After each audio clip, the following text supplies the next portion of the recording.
So naikabit na natin. Nandito tayo sa Ford Ranger 2.2 liter. So nandyan na yung injector. Ayan. Injector number 1, number 2, number 3, number 4. So yan na yung injector nya. Ayan.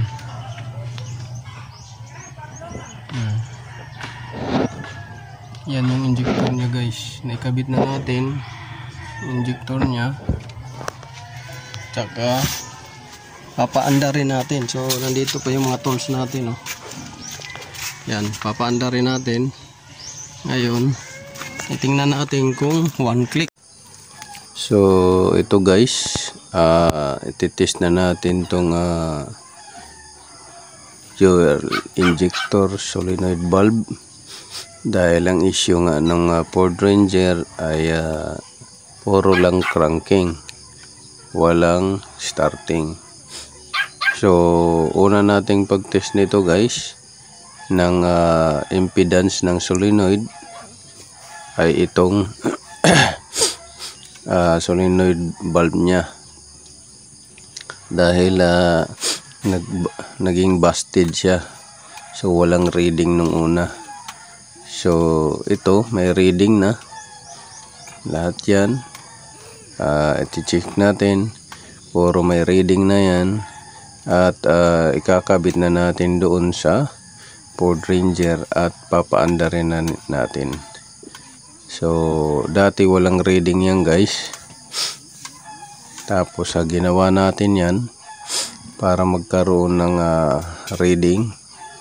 Yung injector, kinalibrate natin yung body ng injector at pinalitan ng mga parts. So lahat yan may reading na.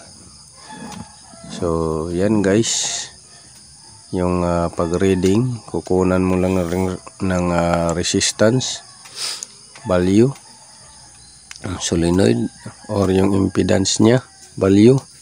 So ang impedance value nito guys na minimal ay 0.5 or 0.4. Pero kung 0.9 na yan or 8, so ayan guys, kailangan ng i-recondition. So naikabit na natin. Nandito tayo sa Ford Ranger 2.2 liter. So nandyan na yung injector. Ayan. Injector number 1, number 2, number 3, number 4. So yan na yung injector nya. Yan.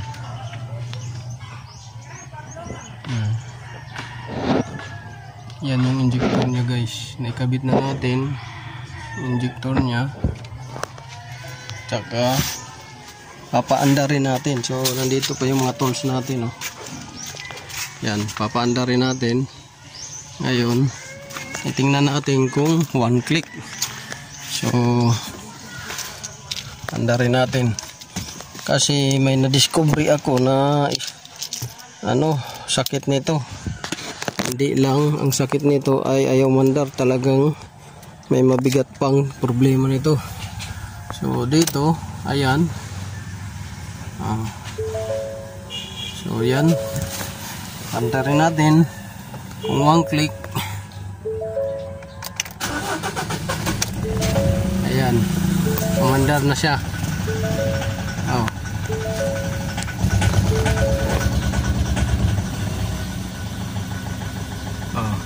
Walang check engine. Ayan, walang check engine siya, Ayan, walang check engine. Tapos punta tayo sa makina.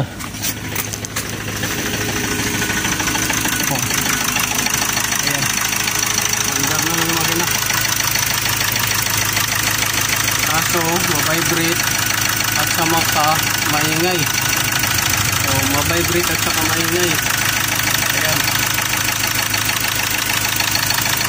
Ngayon may na-discovery ako dito. Ito mabilis ito maubos yung tubig. Ito mabilis ito maubos yung tubig. Tapos ayun, tumutulo yung langis doon sa likod. Ayun, kahit tumutulo siya. Tapos dito kung mapapansin nyo, puting usok. Ayan. Puting usok. Tapos dito tumutulo. Ayan. May tumutulo dyan, oh. Yun, oh. Ang bilis. Oh. Bilis ng tulo.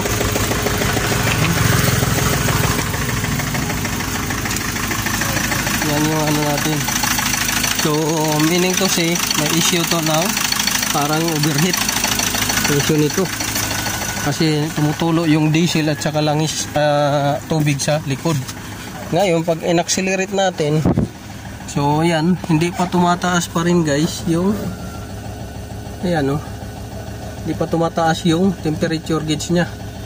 Kasi may singaw nga, may singaw siya sa head. Kaya hindi tumataas yung temperature gauge. Sinusuka lang niya yung tubig. Ngayon, pagka in-accelerate natin yan, may pwersa naman siya. Ayan. Ayan.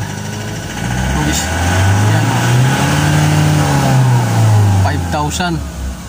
Pero, kung makikita ninyo, ayun o, puting usok sa likod. Puting usok. So, yan yung ano natin guys.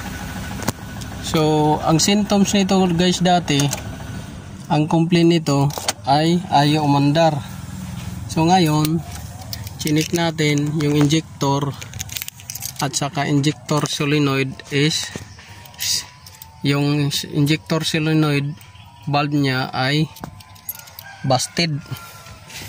Tapos yung injector ay stuck up dahil naghalo to ng diesel at saka tubig before. Naghalo ng tubig at saka diesel yung tangke. Ngayon, umandar na siya, pero ang problema natin ay bakit nauubos yung tubig dyan at sinusuka yung langis doon sa gilid at doon sa tambutso kasama yung diesel at saka tubig. So, diesel, tubig at saka langis yung lumalabas sa tambutso. Tatlo. Tubig, yan. Tapos diesel, yung ano niya, at saka yung langis. So, yun yung ano,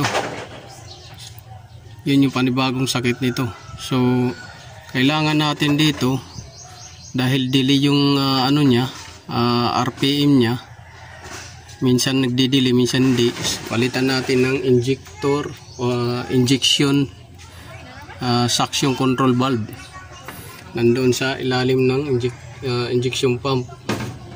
Sa ilalim ng injection pump. Tapos magpapalit tayo ng thermostat valve. Yan. Thermostat valve.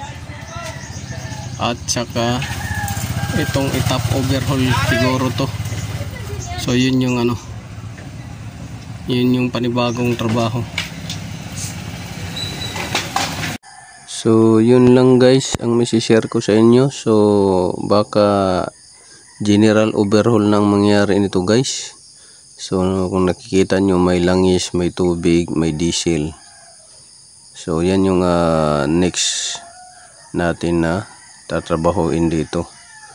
Dahil hindi lang pala hard starting issue, mild issue, kundi hard issue na pala to.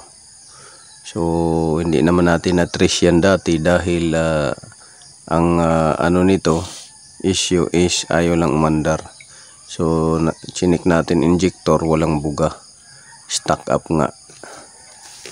So yun lang guys. Kung nagustuhan niyo guys yung video na to, don't forget to like, share, subscribe my YouTube channel Ottoboy Son, at pakipalo ng page ko Ottoboy Son at Ubiq Works TV. So God bless you all guys.